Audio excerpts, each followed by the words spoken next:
Hello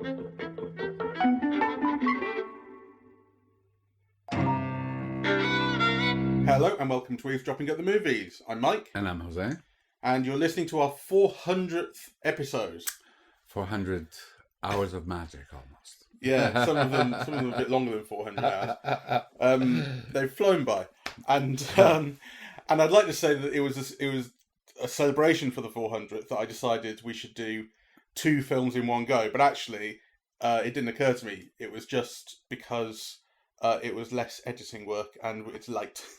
Well, I think also the films that we are going to be talking about are connected in all sorts of ways. Yeah. So the thing is, they're completely separate films. They're not connected in terms of production, anything like that. But they are both horror films. They're both sequels. They're both Catholic to greater or lesser degrees. They're about faith and demons and hell. Yeah, so we saw The Nun II and we saw The Nun I on the podcast. And we both more or less liked it, I think. We kind of found it, I want to say, stupid.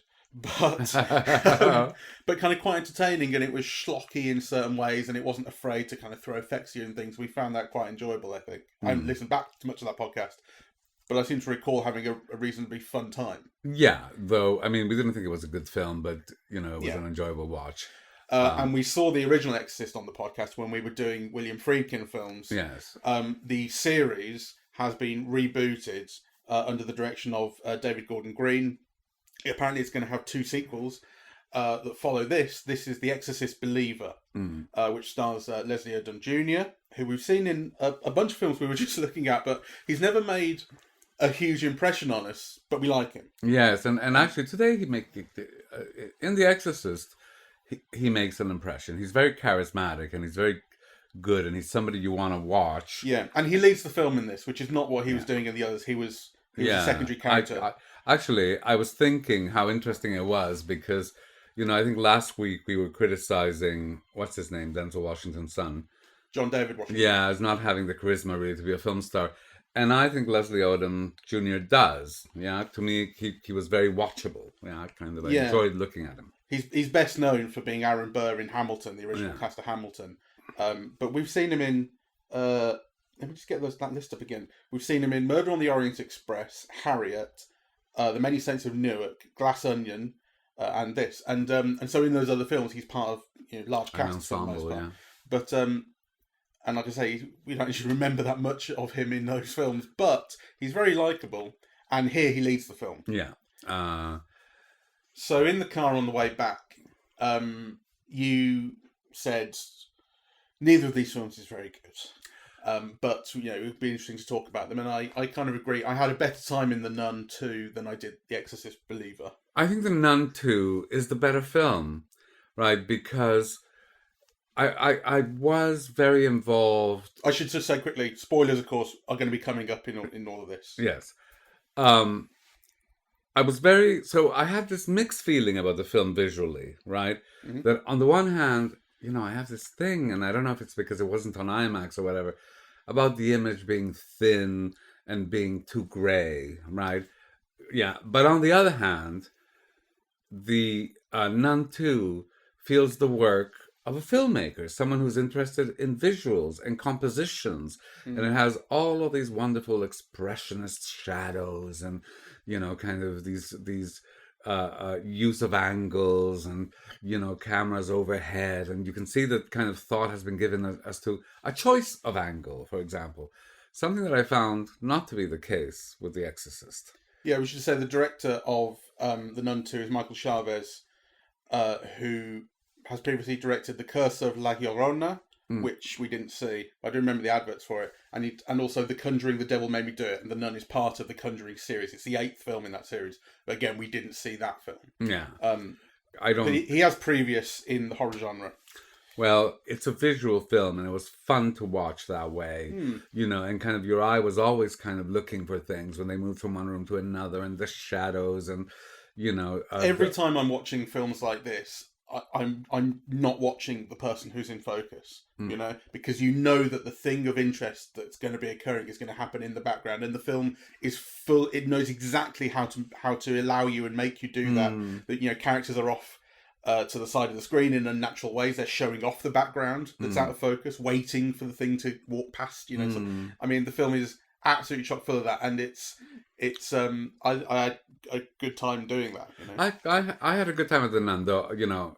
I don't think it's a good film, and I have all kinds of criticisms about it.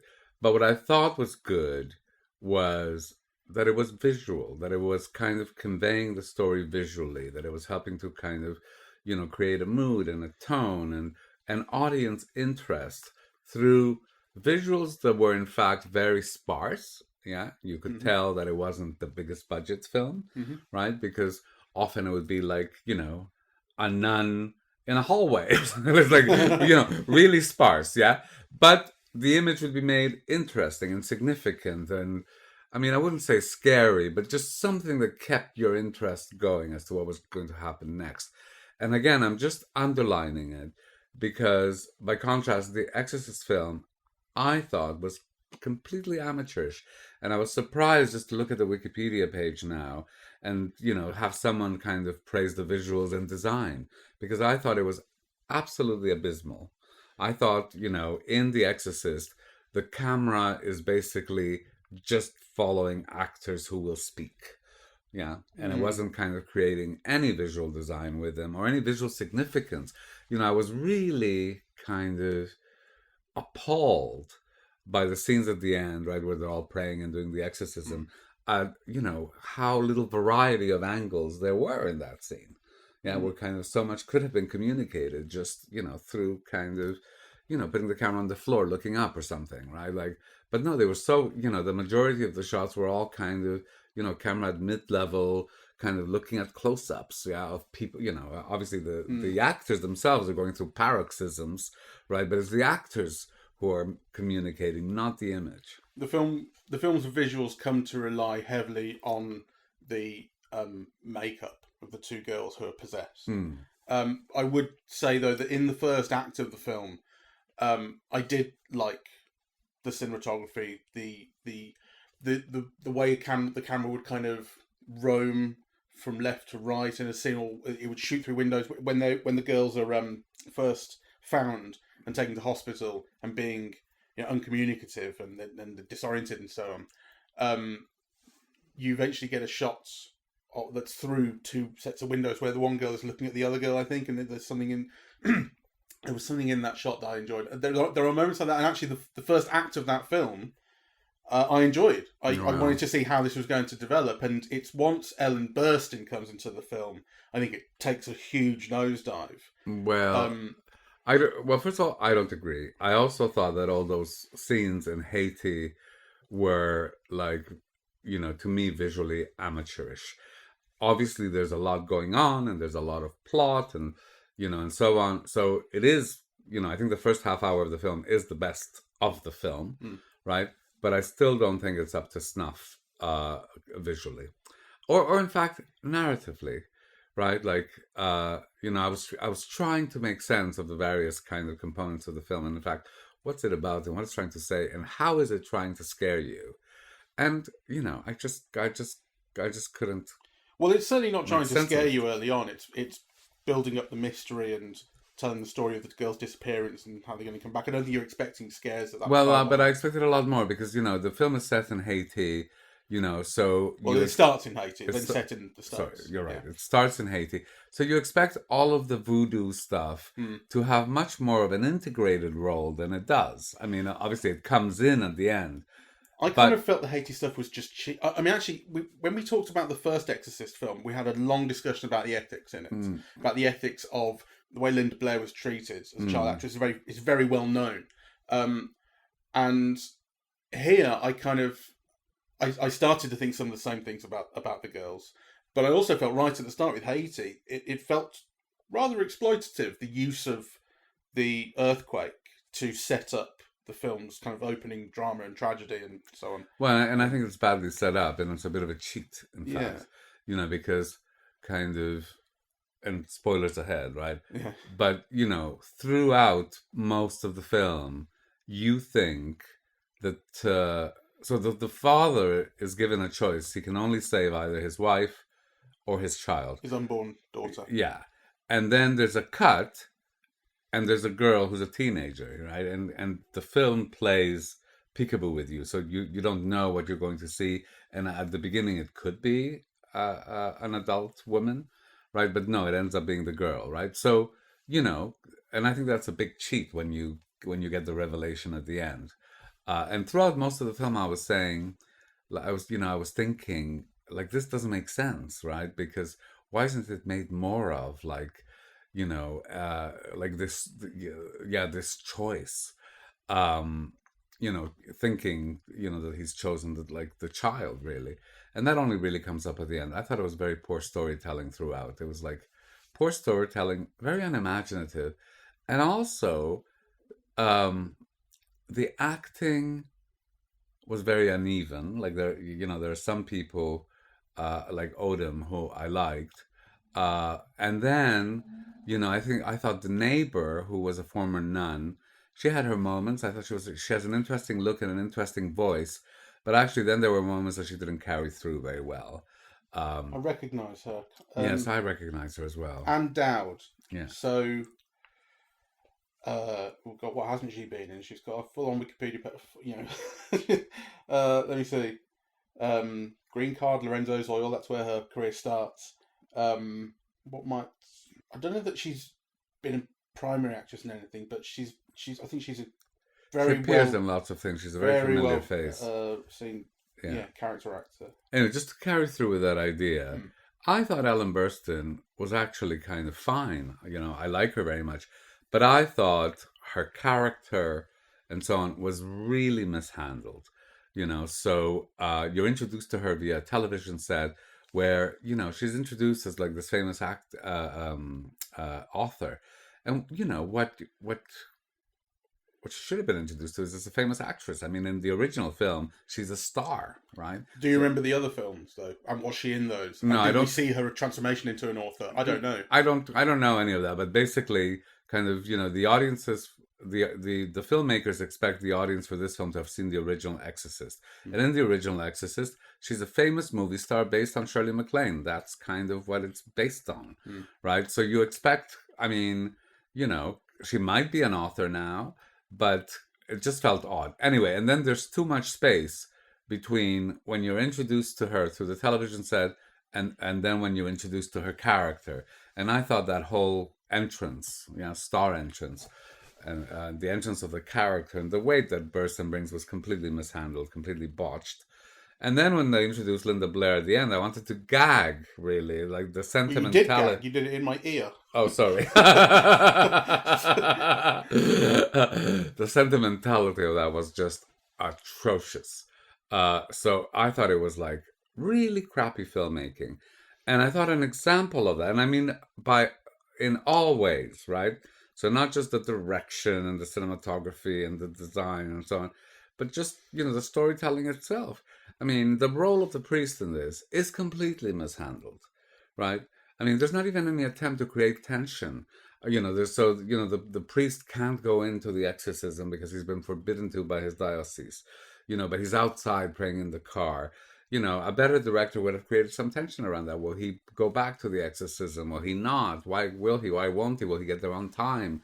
Yeah, there's so many things that you could do with that. Nothing. Nada. Rien.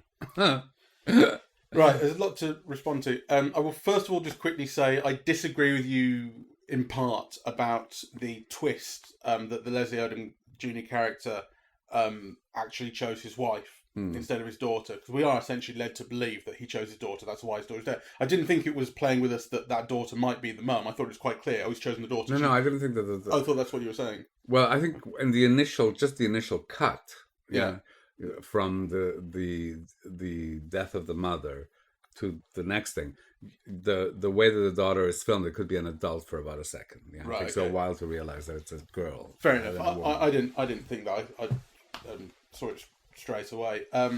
It's the ultimate twist is a kind of twist I've seen before. I may have even seen pretty much that exact thing before, and so the idea is that it turns out that he chose his wife, but they failed to save the wife and save the daughter instead. And the problem with the storytelling, I mean, I don't have a problem with that twist. I don't think the film is unfair to us that it was telling us one thing and revealing another. I think it is because I think you're judging a lot of the actions in relation to that choice.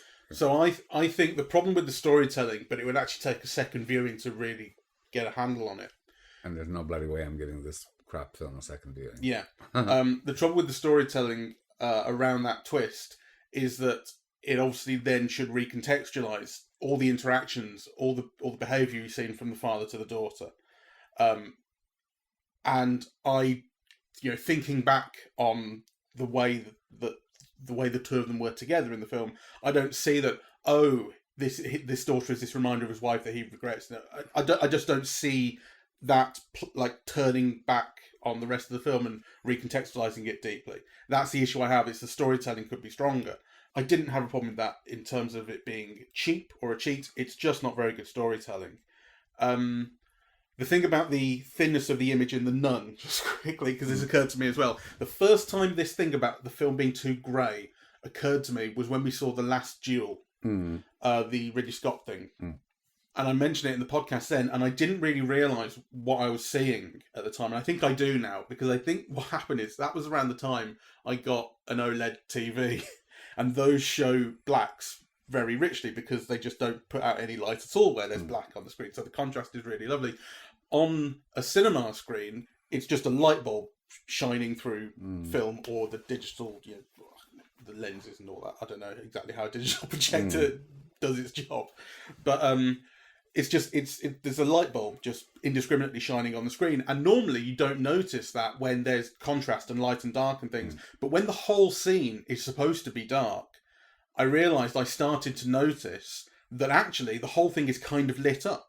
There is, even though it's black, it's actually grey, and that started to distract me. And in a film like The Nun II and The Last Duel, where there is an awful lot of darkness and entire shots that are just bathed in darkness, I started to pick up on it. It's quite distracting. I think it might have looked an awful lot better had we seen it in the IMAX, had it been available in the IMAX. Well, actually, now that you mention it, because we saw an advertisement for, I forget what the film is, with Jacob Elordi and...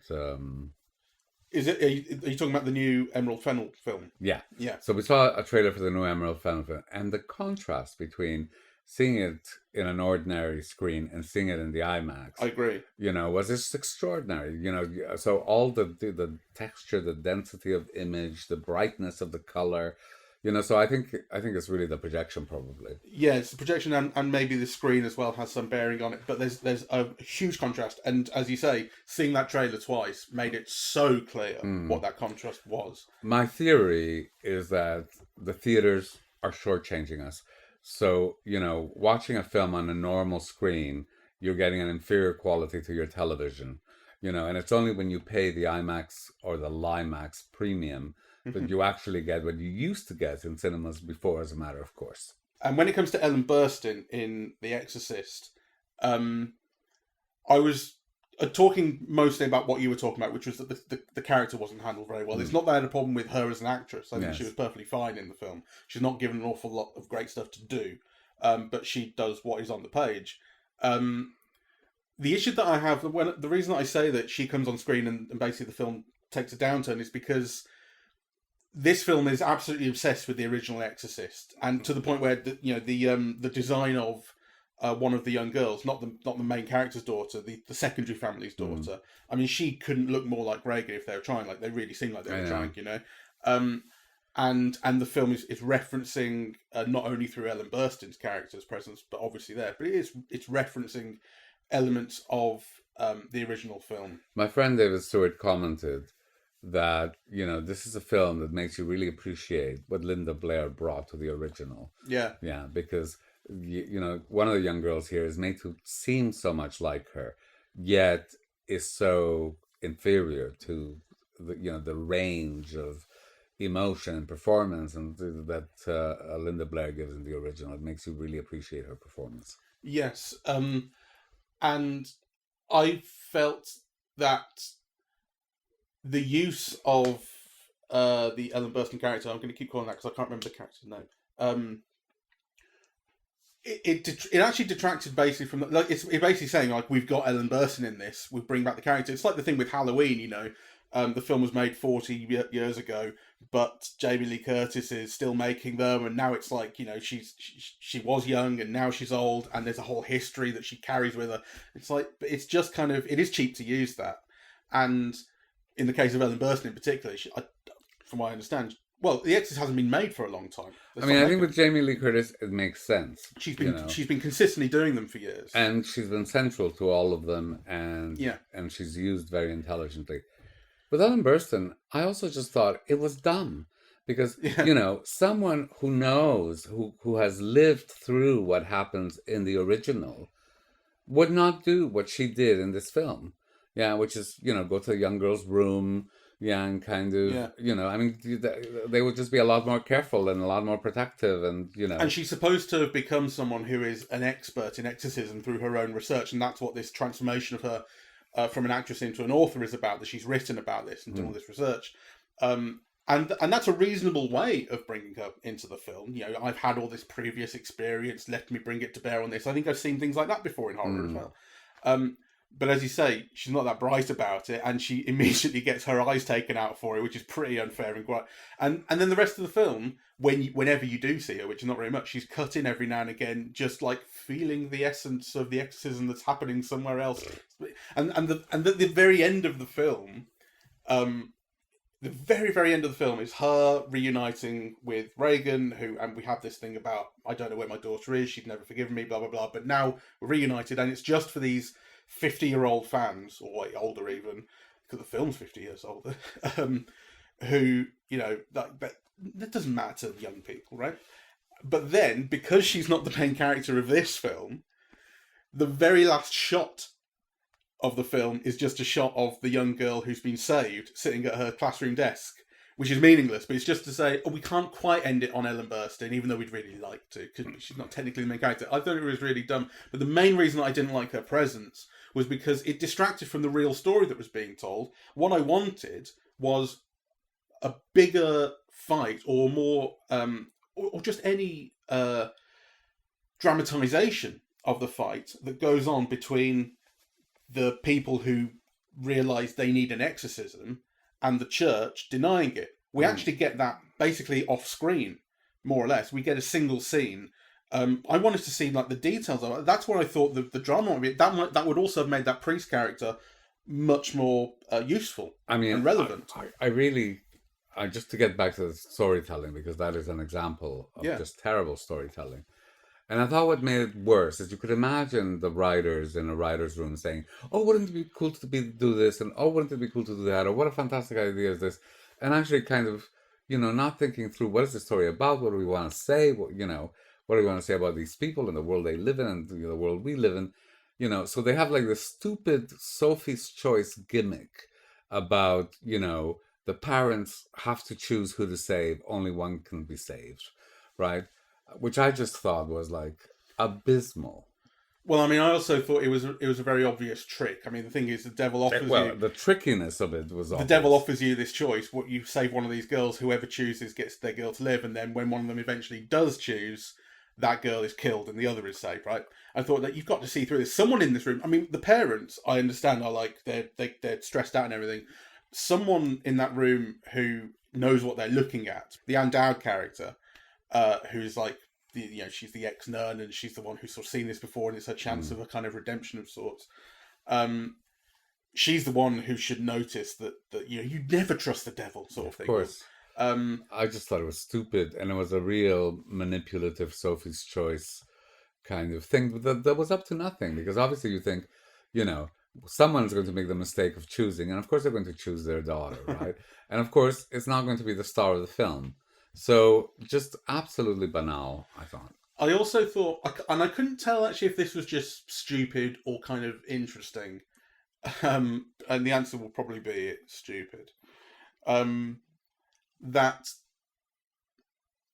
the way the exorcism ultimately, the exorcism doesn't work. It's not an exorcism, right? One of the girls is saved, but the other dies. And the way that it all plays out is that the devil, or demon, or whatever the hell, offers them this choice, and they go along with it eventually, and then it has its consequence. But like what the devil said, even though he lied about which girl would be saved, what the devil said was true, right? One will be saved, one will live. So actually, whereas in exorcisms, you exorcise the demon. Yeah. And I kind of thought it was mildly interesting that this is a bunch of people, also from all different religions, including kind of voodoo. Which I think was part of the point of the film. Maybe. Yeah. So we've got like Baptist, Catholic, and essentially kind of non-denominational, vague Christian refining his faith, which is what Leslie Odom Jr. I would say is. None of them an expert, really, or maybe the voodoo lady was. I think there was a voodoo lady, and in fact the priest, when he comes in, though, he's so stupid that he actually touches the... And so he comes in to save the day and immediately gets dispatched, which I thought was kind of a joke, and I did like it. I did like how silly and stupid and quickly he does, But you've basically got these people who are amateur at this, not able to do it. They don't do it. They end up playing the devil's game and losing. No, I think they do it, except, so the twist in that, or what you're leaving out, is the father's thing about the mother's scarf, tying it around his daughter and asking her to resist the devil, to come out, right? Yeah. So I think that's the difference between the two girls, right? That's why one struggles, to come out, whereas the other one remains in the darkness, kind of, waiting for the devil to grab her back into hell. I also, I do think that the film would have been much better had we been given much more of, had the second family, the Baptist family, and their daughter been given more priority.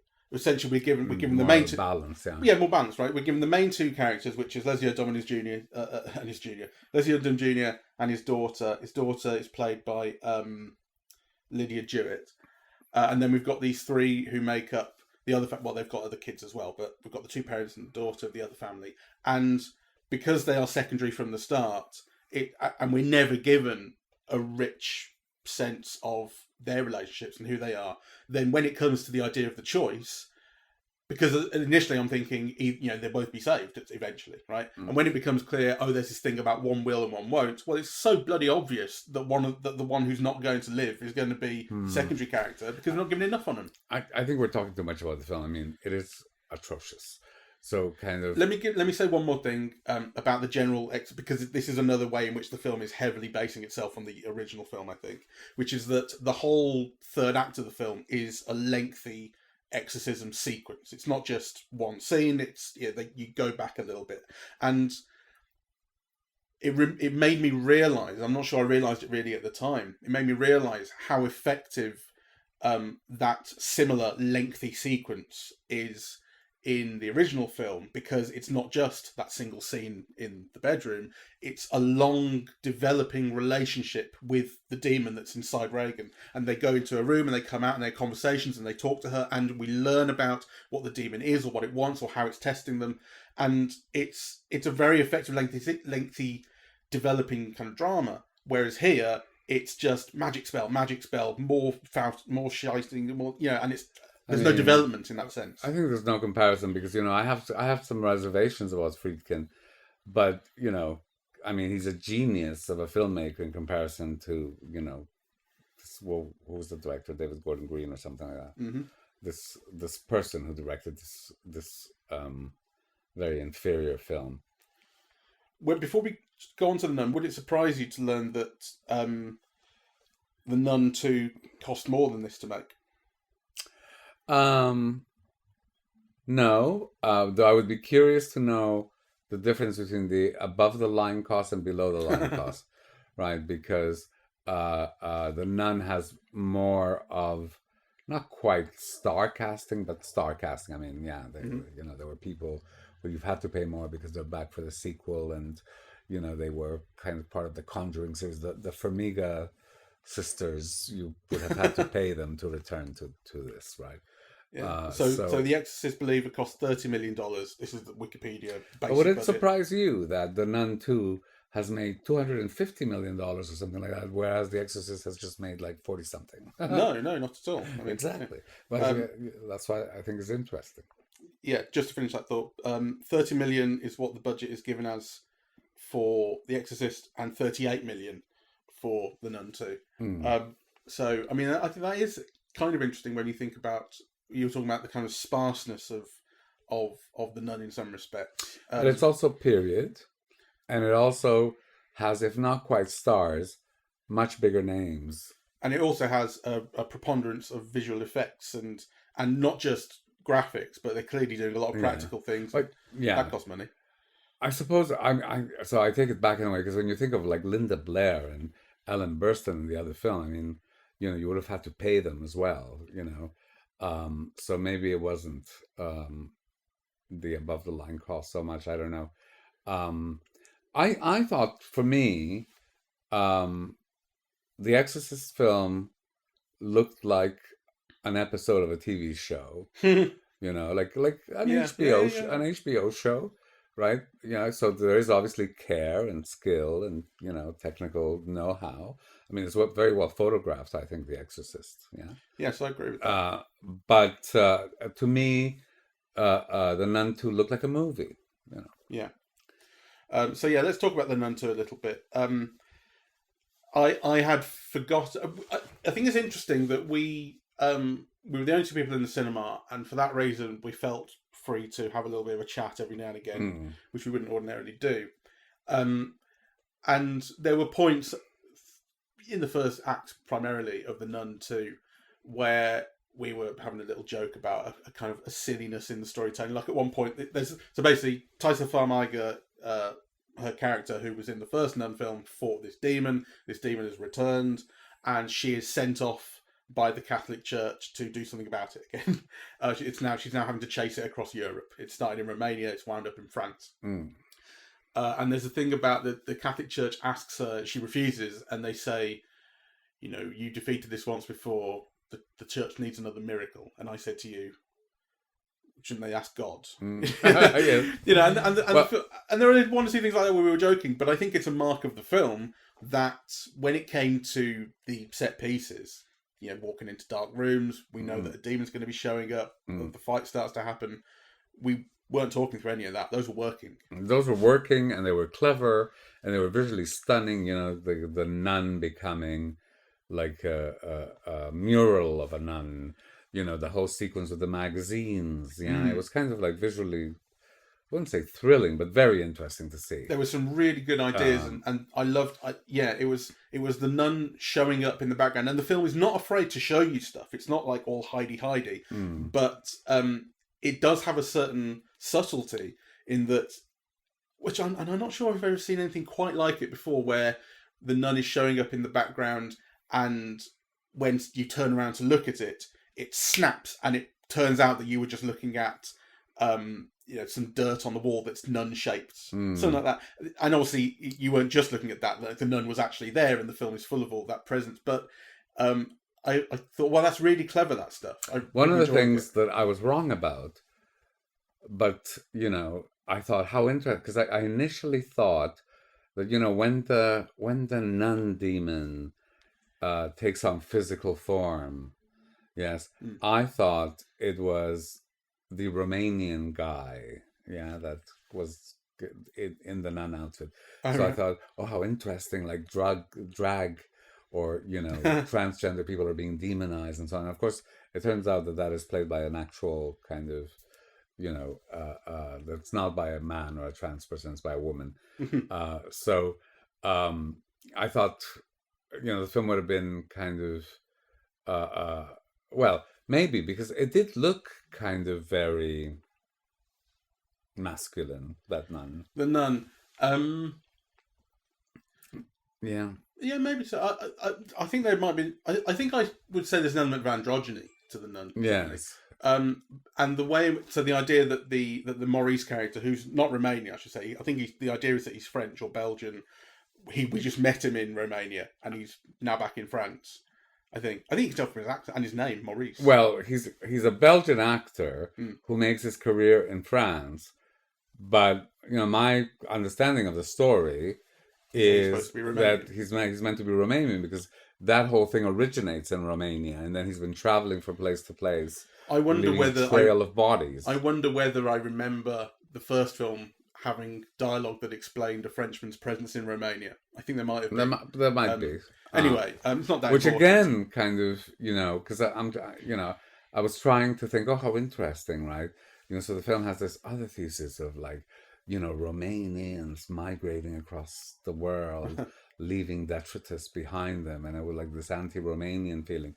Though, of course, if he's not Romanian, then there goes that thesis as well, right? But which then begs you the question, what is the film fucking about, right? Like, kind of, because the thing about horror, I find it so interesting, because horror articulates social fears, right? That is what scares you, right? So, it is, I think, always a commentary on the culture. But I was trying to figure out, what is this film telling us? Because, we don't live in we live in a secular culture. You don't have that kind of Catholicism. So how is it trying to scare you by, other worlds coming in? I mean, I didn't understand what It's interesting that the Nun is completely. The film is completely buying into the reality of all of this, right? Yes. There's like the supernatural exists. It is all Catholic. Yes. The Catholic God is your God, and so on. And these words have power, and these artifacts have power. There's a whole thing in this about finding this particular artifact, and this is what the nun is after. And if they can use it, then they can defeat her. And the film reminds you in dialogue, and then ultimately in action, of the same thing happening in the first one with Jesus' blood. And I said to you guys, it's always fucking Jesus' blood, isn't it? And here it was Jesus' blood and Saint Lucy's eyes. That's right. That were plucked out, which is also interesting because Ellen Burstyn's eyes. Coincidence. Whereas in The Exorcist, there's a huge amount of skepticism coming, particularly from Leslie Odom Jr.'s character. And, it's one of these films where you have to be convinced of the reality. I think I said this when we were talking about Hereditary. There's that whole segment in Hereditary where the main character, it's when she does that seance, I think, like she has to be convinced that this is real. These characters start off in essentially an atheist world where we don't believe any of this, and they have to be. And to be fair, this also goes back to The Exorcist. First Exorcist film had, I don't believe any of this. I've got to be. I've got to go through the scientific experiments, all these invasive procedures, to eventually realise that there's nothing medically wrong. This is demon, and demons are real. So it's kind of interesting that the Nun is just it's ignoring all of that. It's saying and I think the period setting helps. Period setting, European setting. We're in a convent already. Everyone already believes in all of this. So that kind of that sets up the world and what we're supposed to be buying straight away. Although again, I thought it was kind of interesting, although it's not played on that much, that the secondary character, the secondary nun who goes on the journey with Taissa Farmiga, she doesn't believe. Well, she's struggling to believe. She's finding it hard to believe. But I think the film suggests that it's going to be playing up the idea that she has to find her faith to defeat it, and doesn't quite sell it. Yeah, it doesn't quite sell any of it. And I was trying to think the whole thing about the Saint Lucy, that so basically she was somebody who was burned alive by pagans, but actually she didn't burn, so they took her eyes out. And those are this relic. Yeah, and those are this relic. And then there's, a thing, kind of a matriarchal thing about how the relationship between the nun and her mother gives her strength and saves her. And then they make her realize that she's a descendant of St. Lucy. Yeah. And you think, okay, but what's all this about? What is the film telling us through all of this? That kind of our ancestors' punishments or sacrifice will save us, or that there's some inherited, some darkness or trauma that's inherited through generation. What is the film trying to say through this? Right? And I just kind of think nothing. Yeah. And also because that character, the Taissa Farmiga character, will grow up to become the Vera Farmiga character because they're sisters, but Vera Farmiga is 20 years older, so she plays her in the 80s as opposed to the 50s version. And they're part of this 8-film universe.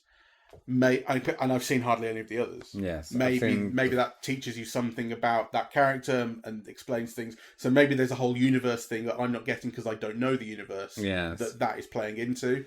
But on its own, in this film, it's not doing a huge amount. It has that. It basically has the element of revelation that this is why this character is particularly important and has some relationship with the nun. But that's not doing an awful lot. No, it's not. I mean, I thought it was very entertaining. It was a very entertaining film, because it looked interesting. It was imaginative. It had kind of, like we mentioned, the nun becoming a mural, the stained glass window offering clues, the scene with the magazines forming the image of the nun, the convent itself becoming like a site of both terror and salvation, and offering like the ruins of, a haunted murder. And, it had the thing with the cockroaches, which was like, Oh yeah, you really responded to that. Yeah. Ugh. Yeah. So boarding school, I should say. Boarding school, not convent. Boarding school's where all the action resides in France. But it's a form of convent. Yeah, sure. Yeah. Okay. So I thought all of that was like kind of, entertaining, much better certainly than The Exorcist. But I think ultimately kind of, I couldn't think of where, like, neither of them were really scary. No. And, you do think like a better, more serious and more fun attempts at these films would find kind of something about the world we live in, that it scares us and tap into it kind of, allegorically or something, right? Like, that to me is kind of, what the horror genre does so well and so vividly and so powerfully. And I just found it completely lacking in both of these films, actually. Yeah. Well, what are these films telling stories about? The Exorcist is talking about parents and children and their relationships and what they mean to each other. And the film starts off with the much more real than demons terror of losing your children. Like, it starts off immediately with the choice between the wife and the daughter. But then the whole opening act is these girls are missing. And the fear of what could happen to them and where they are and so on. And then ultimately it ends up playing on something has happened to my daughter, can I save her, and a certain degree of competition between the families who are trying to save their daughters. I thought The Exorcist also, alongside that, had the thing about a very religious Baptist family who believes, yes, the skeptic, who doesn't, and then also what I thought was a really kind of cheap dressing of, the Haitian voodoo culture and relating that to this African American family. And also, on top of that, you've also got the Anne Dowd character who's Catholic, yes, former wannabe nun, and a Pentecostal preacher who's involved. So there is a rainbow coalition of varieties of Christian. And it doesn't do very much with that either. No, but it does kind of speak. Cause that's the other thing. I was really expecting something very deeply Catholic. Something that took that Catholicism seriously. Which is not something that I understand very well, but I recognise it. And the insistence on damage to flesh and body parts, I thought came across as quite Catholic. The fingernails, the blood, scratches on the skin. There's something like that. Physical persecution is something maybe unfairly, I don't know, I associate with being something that Catholics do that other religions or other varieties of Christianity don't concentrate on so heavily. Protestants also had, those things about the mortification of the flesh. Yeah.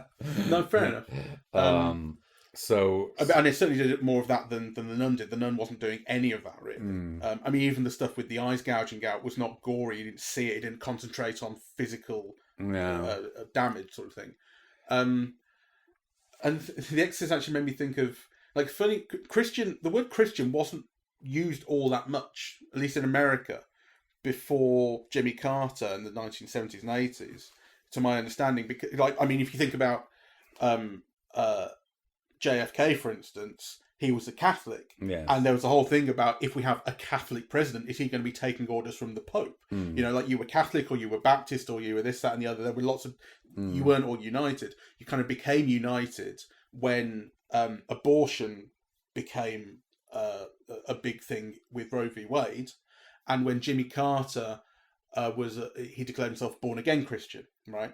So basically what that meant was that declaring yourself born-again Christian lent legitimacy to the term. He wasn't calling himself born-again Baptist or whatever denomination he was, Christian generally. And the thing about Roe v. Wade was he was an enemy, a political enemy, that all Christians could unite to fight, right? So that's kind of when it comes into play. And I thought it was interesting that whether meaningfully or not, whether intentionally or not, something similar was being played in this film, where it maybe it's a very specific Catholic demon, or maybe it's something else. I didn't get a good read on what the demon was, but as I say, a rainbow coalition of different varieties of Christian and beliefs, or even lack thereof, come together to fight it.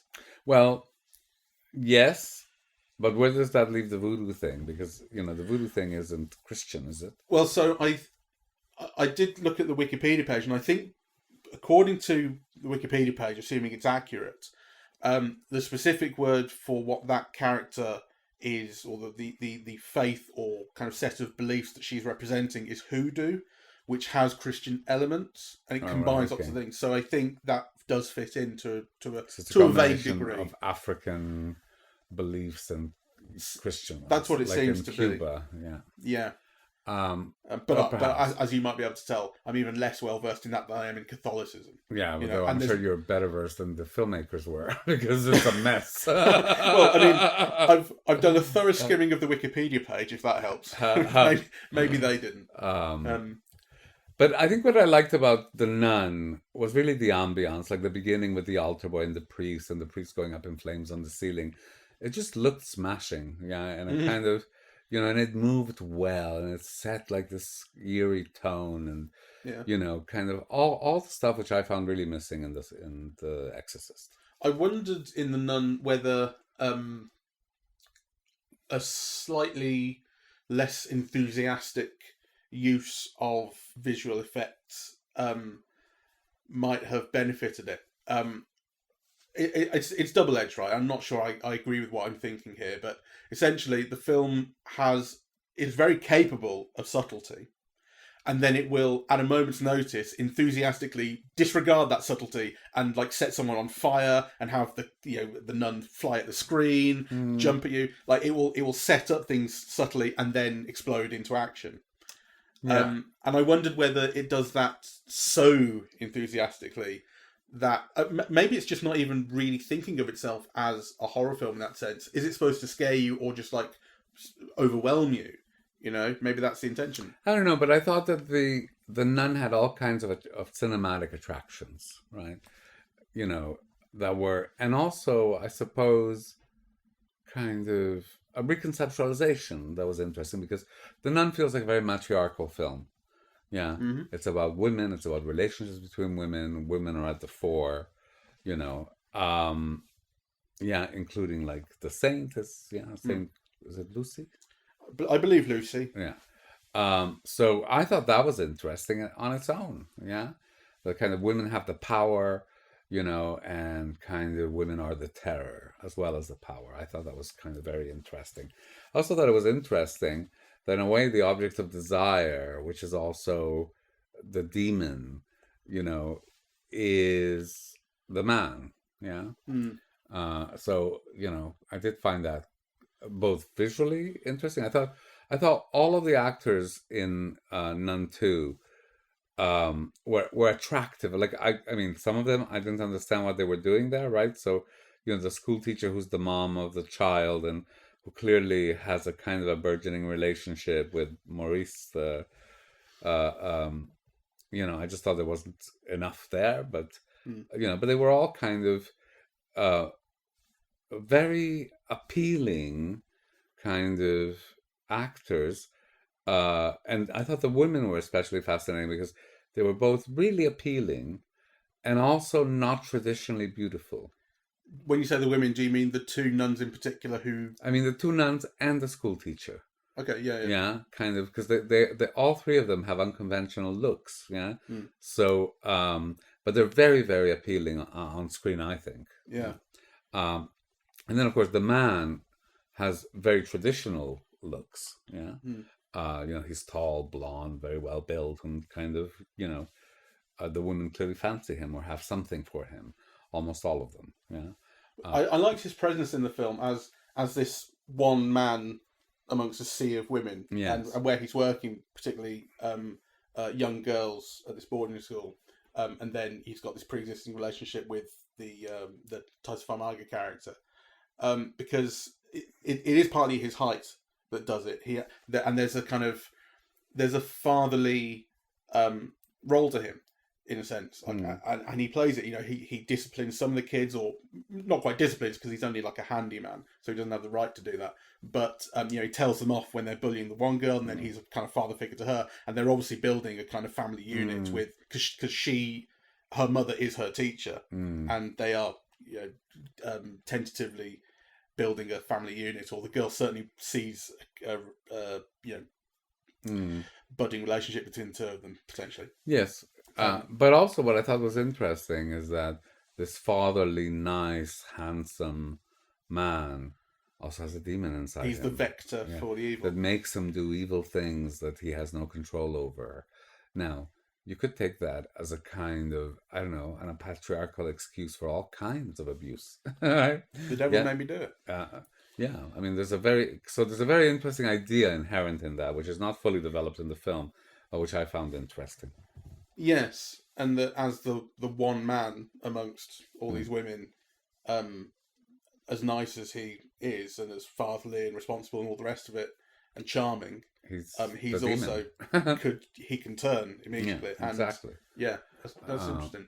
But that's what I was going to say way back when about the thing about the nun's androgyny is her smile.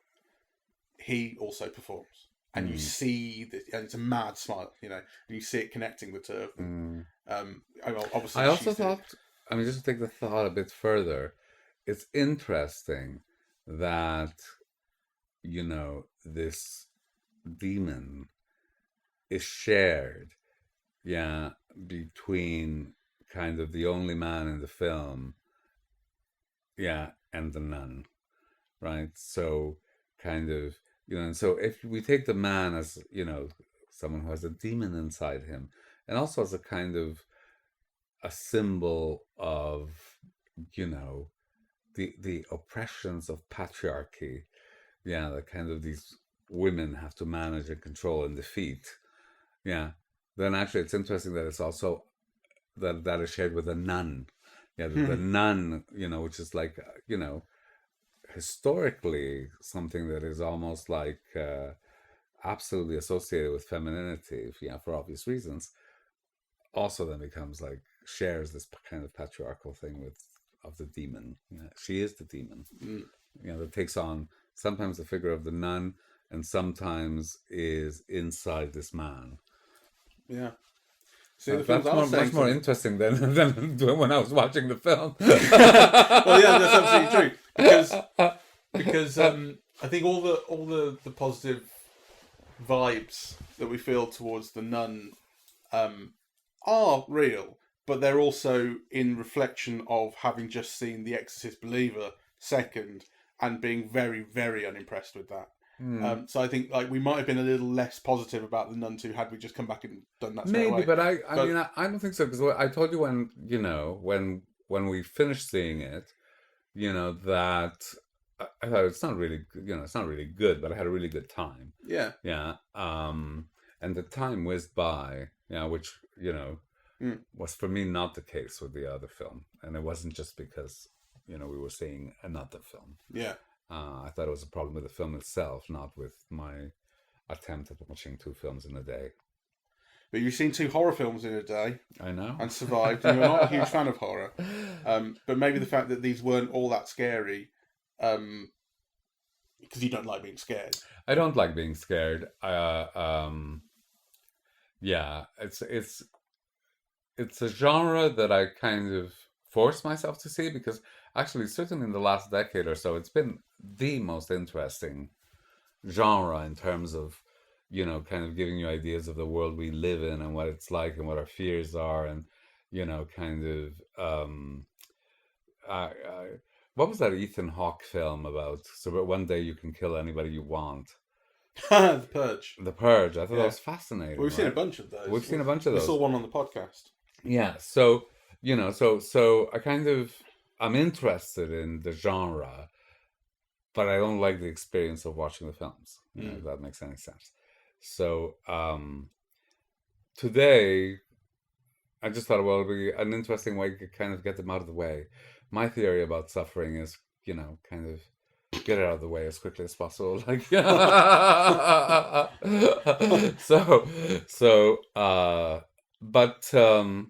I think there are images from the Nun film that will remain with me, and I think I'll forget all about this Exorcist like by tomorrow, really.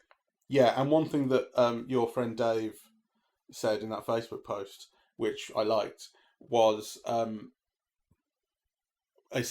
paraphrasing.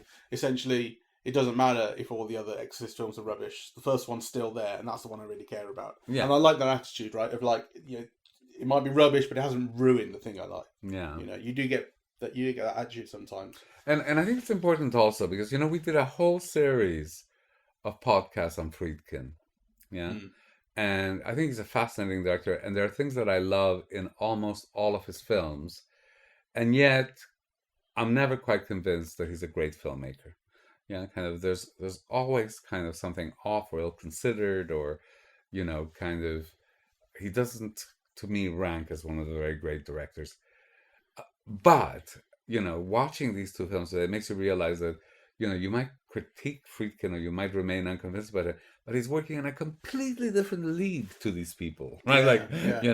Kind of, you see a camera move in a Friedkin film, and it's going places, right? Whereas here, you think they haven't even considered what the camera move can do, much less achieve something complex with it.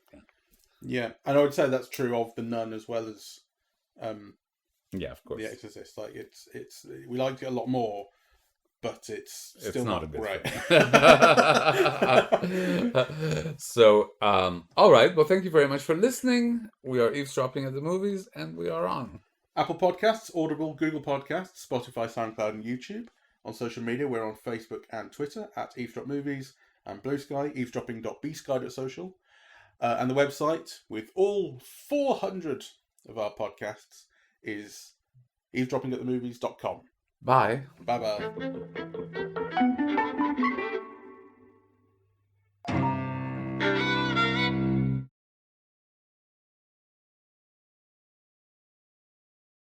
Happy 400th anniversary, Mike. Yes. Here's to 400 more.